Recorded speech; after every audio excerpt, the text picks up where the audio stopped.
لو تناهيتم إلى سر الحياة وصنعتم كائنا حيا نرى. برائے مہربانی انہوں نے فرمایا آج کل سوشل میڈیا پر یہ بات بہت پھیلائی جا رہی ہے قرآن سمجھ کے پڑھنا ضروری ورنہ نہ پڑھا جائے. افسوس کا پہلو ہے کہ قرآن کو کبھی اخبار سے، کبھی کہانیوں سے، کبھی سائنسی معلومات لٹریچر سے موازنہ کرتے ہیں. یہ سب تو کوئی بغیر سمجھے نہیں پڑھ سکتا.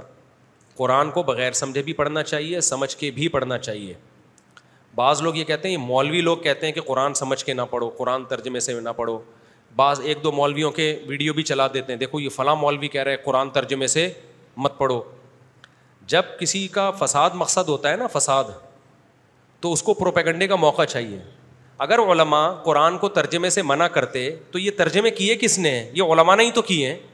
اتنی سینس نہیں ہے کہ کسی بھی مولوی کا کوئی کلپ اٹھا کے چلا دے اور لوگ نیچے گالیاں دینا شروع کرتے ہیں، دیکھو یہ مولوی لوگوں کو قرآن کے ترجمے سے منع کر رہا ہے. واقعی یہ مولوی اپنی دکانیں چلا رہے ہیں. کوئی ایک بھی انسان کا بچہ نہیں ہے جو نیچے کمنٹس کرے کہ اگر علماء ترجمے سے منع کرتے تو ترجمہ کرتے کیوں وہ؟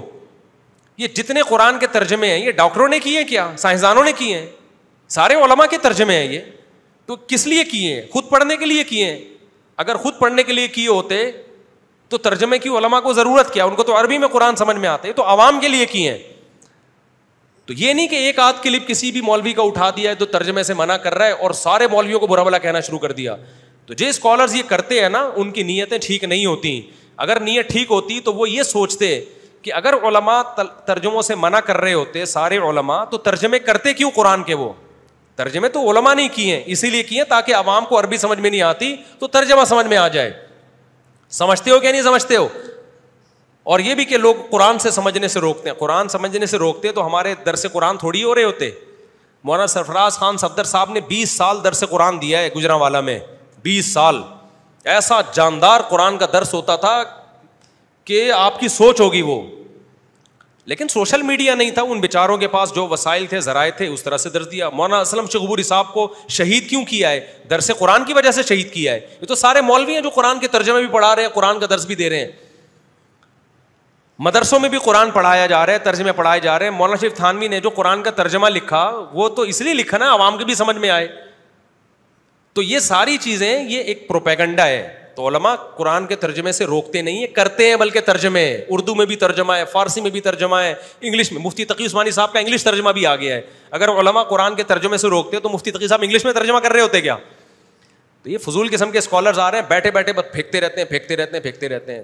قرآن پڑھایا ہی علماء نے ہے.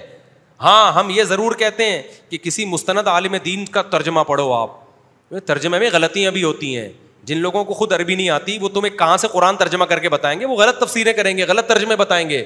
اصل میں ہم ان تحریف شدہ ترجموں سے روک رہے ہوتے ہیں، تحریف شدہ تفسیر سے روک رہے ہوتے ہیں. تو اس پہ یہ لوگ لیبل یہ لگاتے ہیں کہ علماء آپ کو قرآن سے روک رہے. قرآن سے نہیں روک رہے میرے بھائی، ہم تمہیں قرآن کی غلط تفسیروں سے روک رہے ہیں. اسی طرح یہ بھی سمجھ لیں، بالکل ایسا ہی ہے جیسے ہم جب کوئی قول پیش کرتے ہیں نا، امام شافعی کا یہ قول، ابو حنیفہ کا یہ قول، تو بعض لوگ کہتے ہیں ہم تمہیں حدیث بتاتے ہیں اور یہ لوگ تمہیں علماء کے اقوال بتاتے ہیں. نا نا نا نا نا بھائی، ہم بھی حدیث بتا رہے ہیں. ایک حدیث کا ترجمہ وہ ہے جو تم کر رہے ہو، یا تشریح وہ ہے جو تم کر رہے ہو. ایک وہ تشریح ہے جو مجتہدین نے کی ہے. تم چاہتے ہو کہ لوگ مجتہدین کی تشریح کو نہ مانیں. ہم قرآن و سنت کے نام پہ کسی کو جو بھی پہنا دے نا وہ پہن لیں آرام سے. تو اس پہ لیبل بڑے اچھے لگا رہے ہو. تو ہمارا اور آپ کا اس کا اختلاف نہیں ہے کہ کون قرآن حدیث کو مانتا ہے اور کون ابو حنیفہ کو مانتا ہے. ابو حنیفہ بھی قرآن و حدیثی کی تشریح کرتے ہیں، امام شافعی بھی تشریح کرتے ہیں. ہمارا اور آپ کا اختلاف یہ ہے، ہم کہتے ہیں ان مجتہدین نے جو قرآن و حدیث کو ایکسپلین کیا ہے نا وہ ایکسپلینیشن معتبر ہوگی. آج کے اسکالرس کی ایکسپلینیشن معتبر نہیں ہوگی. یہ قرآن و سنت کے نام پہ منجن بھی بیچ سکتے ہیں. سمجھتا ہے تو لیبل شیبل بڑے اچھے اچھے لگ رہے ہیں مارکیٹ میں. ان تلوں کے پیچھے تیل، تلوں کے اندر تیل. ہوا و حرص والا دل بدل دے، میرا غفلت میں ڈوبا دل بدل دے.